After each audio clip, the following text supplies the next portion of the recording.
Empieza primero, y me parece que es donde debemos empezar, justamente con la definición operativa, por así decirlo, de resistencia, que no es una definición de Grinson, sino es una definición ni nada más ni nada menos que de Freud. ¿Sí? Freud lo que dice es que una resistencia es todas las fuerzas que dentro del paciente se oponen a los procedimientos y procesos del análisis. Es decir, cualquier fenómeno que estorbe a la asociación libre es una resistencia.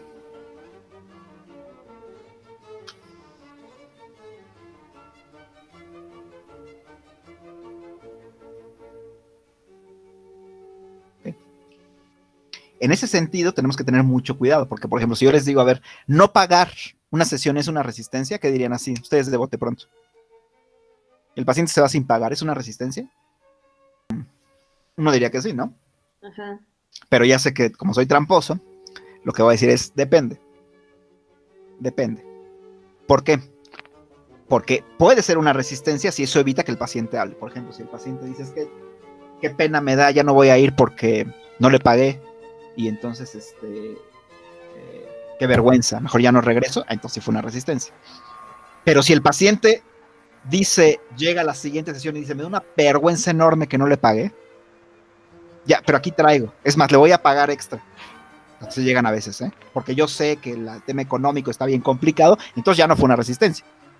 ¿Entendemos la idea?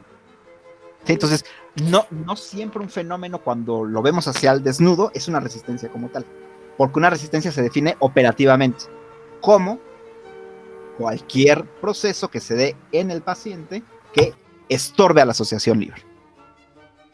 No al insight, a la asociación libre. ¿Okay? A nivel tópico, ¿sí? Ya ubicamos bien, espero, a qué me refiero con nivel tópico. Una resistencia puede ser consciente, o sea, puede ser que el paciente literalmente diga, hoy no quiero ir a la sesión. Puede ser preconsciente o puede ser inconsciente. ¿Okay? Y se pueden expresar por medio de emociones, actitudes, ideas, impulsos, pensamientos, fantasías o acciones, o prácticamente de cualquier forma se puede expresar una resistencia. ¿Okay? Aquí pongo algunas situaciones para que ustedes las ubiquen, pero se puede manifestar de muchas formas. Vamos con las manifestaciones clínicas de la resistencia, ¿sí? Y cómo se manejan técnicamente. Ejemplos de cómo se manejan técnicamente. Por ejemplo, cuando el paciente calla, ¿sí? Ahora, no siempre que el paciente se calle es una resistencia, eso es importante. No siempre es una resistencia. ¿Sí? Pero hay veces que sí, evidentemente, el que se calle el paciente lo es, ¿no? Uno tiene que generar una hipótesis, ¿sí? Y en función de esa hipótesis opera. La hipótesis puede ser, no está, una hipótesis puede ser, está resistiendo, o la otra hipótesis puede ser, no está resistiendo, sino que está tratando de acomodar lo que quiere decir. Son dos hipótesis opuestas. No está resistiendo, sino que está experimentando una emoción muy fuerte. Son dos hipótesis opuestas. Ahora, si uno elige, y ojo lo que estoy diciendo, si uno elige tratar el callar como una resistencia, ¿sí? Entonces puede manejarlo técnicamente. Por ejemplo, uno podría decirle algo así como, ¿qué se quedó pensando? ¿Sí? Esa es una manera de manejar el silencio del paciente. ¿Okay? Quedó vacía su mente, podría ser otro. ¿Sí? Otra forma de hacerlo.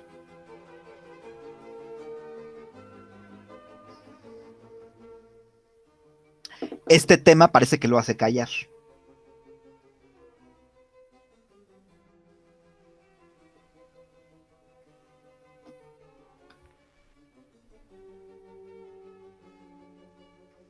¿Sí? ¿Habrá algo que esté evitando? Si voy rápido me dicen, De cualquier manera, recuerden que tienen acceso ustedes a este video después, para que a lo mejor lo puedan ustedes ya complementar sus notas. También para que no sea dictado esto, ¿no? Entonces son manejos técnicos del silencio, ¿sí? Cuando el paciente calla, Pero calla no porque él diga hoy quiero callar, sino porque no sabe literalmente qué decir. ¿Okay? Distinto a cuando el paciente nos dice que hoy no tiene ganas de hablar. A veces el paciente llega, se acuesta en el diván y dice, hoy no quiero hablar. Hoy no tengo nada de qué hablar. No, más bien, hoy no quiero hablar. Una manera de manejar técnicamente esto, es decirle, ¿hay alguien con quien no quiera hablar? ¿O hay alguien con quien tenga que hablar algo importante? ¿Sí me estoy explicando? Estoy utilizando justo este tema de que el inconsciente a veces representa lo mismo por su opuesto.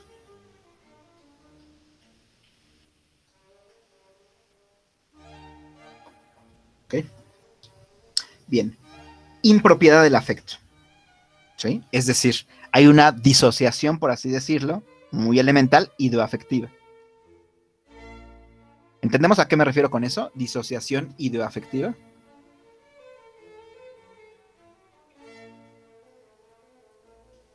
Si no... No. ¿No, Saraí? ¿No? Ok. A ver, por ejemplo, eso es un ejemplo muy elemental. Si una persona me está contando que a su papá le acaban de diagnosticar cáncer, bueno, yo esperaría ver un afecto de tristeza. ¿Sí? O si una persona me dice que se quedó sin trabajo y no tiene cómo pagar sus deudas, yo esperaría verlo desesperado. ¿Sí? Entonces, cuando hay una, digamos, la palabra es justo esa, disociación entre lo que el paciente me está contando y lo que yo asumo, porque eso es algo que yo asumo, ojo, lo que yo asumo debería estar sintiendo o podría estar sintiendo, entonces puede ser una manifestación resistencial. ¿Okay? Cuando eso sucede, yo lo que hago, o cómo se puede manejar, es lanzar directamente una hipótesis. Por ejemplo, me parece que esto lo puede estar haciendo sentir muy triste. ¿Okay?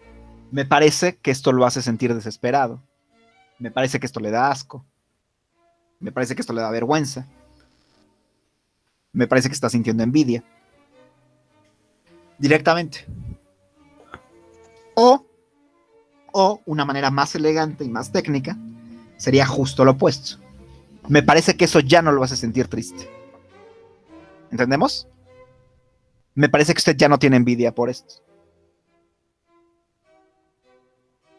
Parece que esto ya no lo hace sentir desesperado. ¿Sí se dan cuenta de lo que estoy haciendo? Estoy jugando un poco chueco, estoy asumiendo que él lo sintió y que ya no lo siente. Y a lo mejor el paciente me dice, no, usted, no, a mí nunca me hizo sentir triste esto. Ah, está bien, ya, mi hipótesis fue inadecuada, no pasa nada. ¿Sí me estoy explicando? ¿Okay? Sí, profe. La postura corporal del paciente, ¿sí? Ya sea trabajando frente a frente o en diván, ¿sí? El que el paciente mueva mucho una pierna, ¿sí? Luzca tenso, ¿sí? Se sonroje, que el paciente se muerda los labios, ¿sí? Entonces uno puede lanzar directamente la hipótesis otra vez. Parece que hablar de esto lo pone tenso, ansioso, incómodo, se siente avergonzado, triste. Por el amor del cielo, nunca preguntar qué estás sintiendo. Por el amor del cielo. O cómo te hace sentir eso. A veces uno se le va, sobre todo cuando uno está muy cansado, a veces se le va. Pero por el amor del cielo, traten de evitar ese cliché. Ya hasta en memes salimos por eso.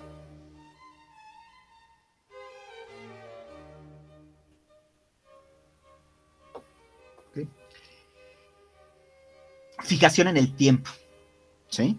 El paciente insiste durante varias sesiones en hablar de su pasado exclusivamente o de su presente exclusivamente. Regularmente cuando uno asocia libremente, fluctúa entre pasado y presente. ¿Sí? La auténtica asociación libre, digamos, hace eso, fluctuar entre pasado y presente. ¿Sí? Cuando hay una fijación, otra vez insisto, fijación en estos términos, en el tiempo, entonces podemos a hipotetizar que hay una resistencia. ¿Ok? Entonces uno puede, otra vez, lanzar una hipótesis. Me parece que esto podría estar relacionado con algo de su pasado. O parece que eso de lo que está hablando nos dice mucho sobre lo que está viviendo hoy. A lo mejor aunque yo ni siquiera sepa qué está viviendo hoy, porque no lo ha hablado. Pero uno está lanzando una hipótesis.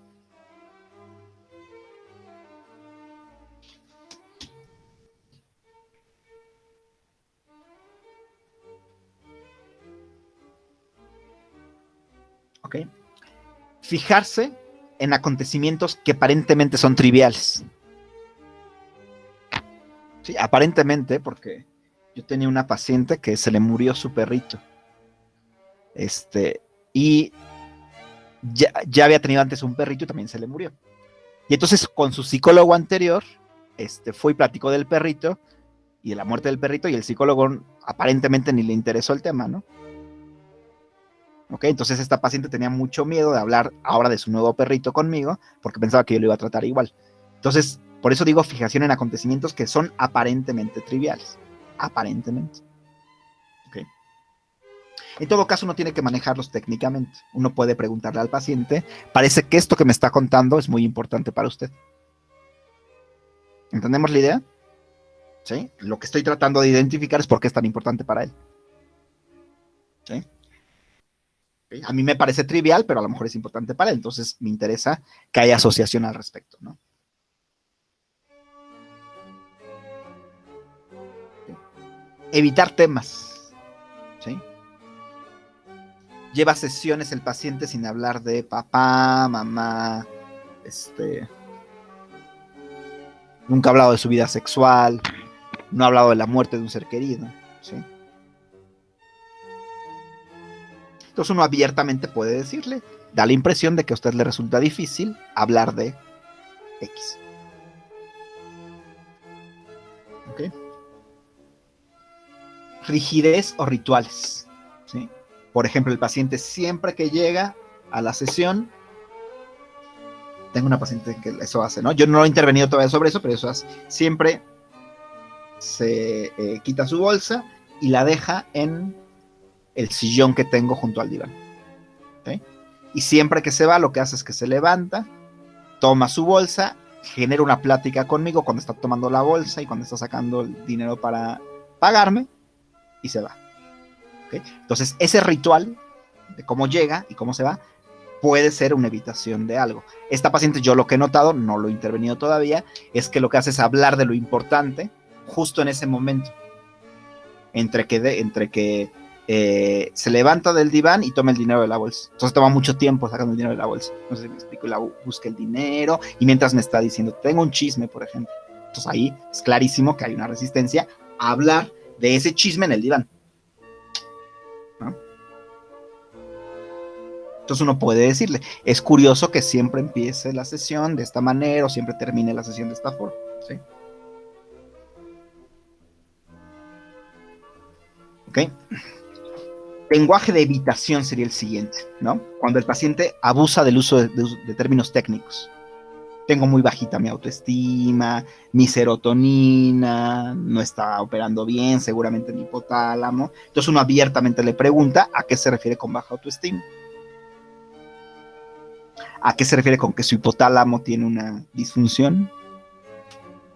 ¿A qué se refiere con que su lóbulo sí, me estoy explicando, o sea, interrogar el lenguaje técnico. El paciente usa ese lenguaje técnico para que nosotros le compremos la idea y ya no tenga que hablar de eso. Mi papá era un alcohólico. ¿Sí? Entonces uno le pregunta al paciente, ¿en qué sentido alcohólico? Alcohólico, ya sabe cómo son los alcohólicos. Hay muchos tipos. ¿Por qué no me platica el tipo de alcoholismo de su papá? Tengo baja autoestima. ¿En qué sentido tiene baja autoestima? Bueno, ya sabe, baja autoestima.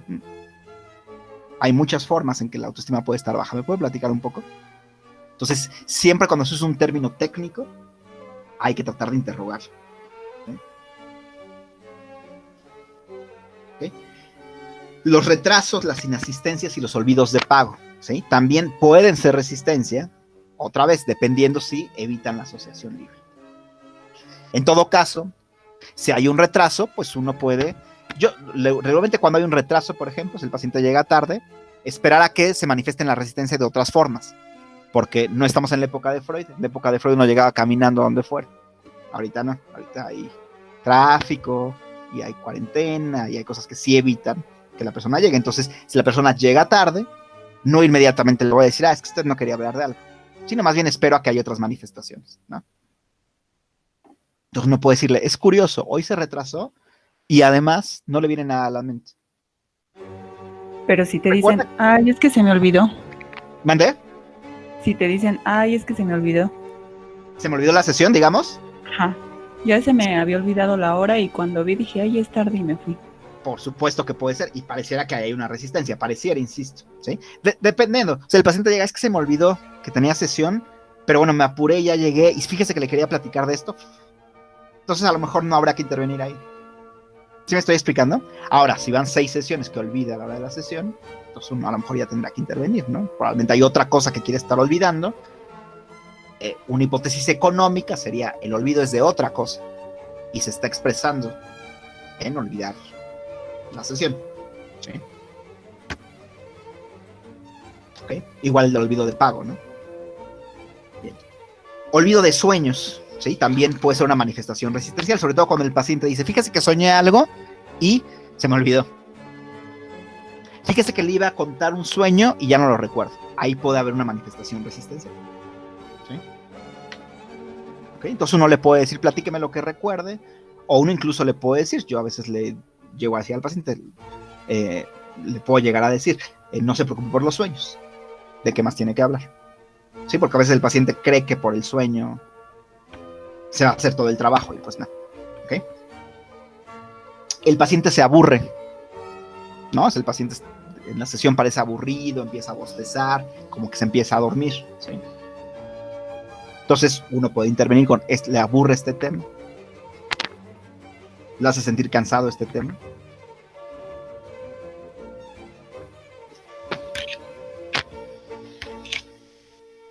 ¿Okay? El paciente tiene un secreto. Aquí, este punto en particular, sí exige un tratamiento directo y muy, muy al grano, ¿sí? Por ejemplo, que el paciente, no inmediatamente a fuerza, pero eventualmente se tiene que trabajar al grano. El paciente dice, es que fíjese que de este tema no puedo hablar. Este tema es un secreto. Es un secreto de mi tía Martita y no lo puedo decir. Ok, uno a lo mejor la primera vez dice, ok, me callo. En otra sesión empieza a asociar y llega otra vez al secreto de la tía Martita. Y una tercera sesión empieza a asociar y llega otra vez al secreto de la tía Martita. Entonces uno abiertamente le tiene que decir, me parece que detrás del sueño, detrás del secreto de la tía Martita, hay algo de lo que tenemos que hablar. Y a veces ahí sí hay que ser un poco más rígido, es decir, en el sentido de el análisis no tolera secretos. ¿Sí me explico? No puede haber secretos. ¿Okay? Bueno, el acting out, ¿no? Cuando el paciente actúa fuera de la sesión, algo, o sea, una intervención mía hace que actúe fuera de la sesión, ¿no? El ejemplo más clásico que yo tengo es que un paciente sale de mi consultorio y baja los escalones y se cae, ¿no? Yo no me di cuenta de eso y la siguiente sesión viene y me dice, fíjese que ayer la vez pasada me caí.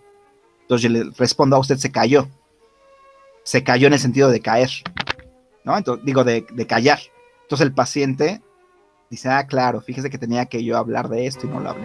¿Sí? Entonces los actings también pueden ser manifestaciones resistenciales. El paciente actúa en vez de hablar. Ese es el tema. ¿Okay? Y alegría frecuente en la consulta también puede ser una manifestación resistencial. ¿Sí? Entonces uno puede decir abiertamente, decirle, ¿no? Parece que las últimas sesiones no ha tenido muchas cosas que le preocupen, no ha tenido muchos temas que le molesten. ¿Sí? ¿No? ¿Todo hasta acá?